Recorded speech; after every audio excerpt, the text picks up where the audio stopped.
kafin mu shiga cikin bidiyon da na alamar subscribe da alamar kararrawa. Bismillahirrahmanirrahim. Jiki Magayi kashi na 2. Matan Mallam Saihu ta tambaye shi me yake faruwa, yace mata akwai matsala, nayi mafarki ne. Tace masa to bani labari. Daga nan kuwa ya zauna ya bata labari. Ita kuwa tace ai wannan matsalan bata kai ga a ce mun yi shiru ba, ya kamata a ce mun kira Malam Ladan domin ya zo ya nuna mana mafita.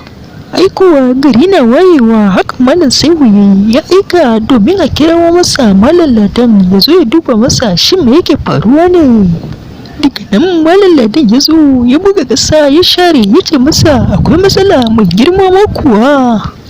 Abinda dai ni na gani zaka samu ɗa amma kuwa zai taso cikin kulawa da tarbiyya, daga baya zai gurɓace domin kuwa asiri da za a yi masa zai yi tasiri a kansa. Ban san kowaye ba zai yi masa wannan.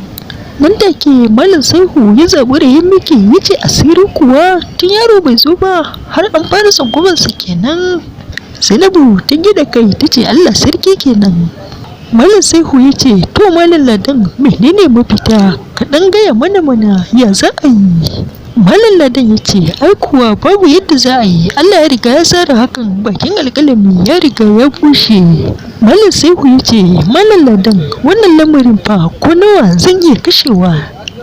Malam Ladan ya ce to babu damuwa, zan yi iya ƙoƙari na in ga dai na tallafa maka akan wannan lamarin.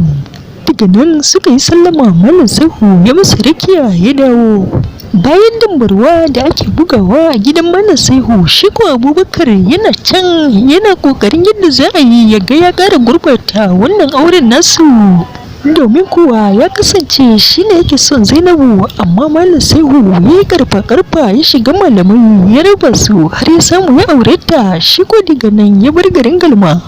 Ana auren Zainabu da sauran kwana 3 Abubakar ya fita daga garin Galma ba tare da ma ya sallami iyayensa ba, domin kuwa ya ce ba zai iya ganin wannan abun bakin cikin ba. Yau masoyiyarsa ce ta juya masa har kuwa za ta auri Malam Saihu, wanda shi kuwa baya ma ƙaunarsa. Daga nan kuwa ya nufi wani gari da yake makwabtaka da su domin ya je ya haɗu da wasu bokaye a gurin domin ya cimma burinsa na ganin bayan wannan auren nasu. Ko da kuwa bai raba auren ba to kar auren ya yi musu daɗi. Har ma da ɗan da za a samu a wannan auren, burin Abubakar kar ɗan ya zama na kirki kuwa. To masu sauraro za mu dakata a nan sai gobe Allah ya kai mu. Kar ku manta ku danna subscribe da alamar ƙararrawa.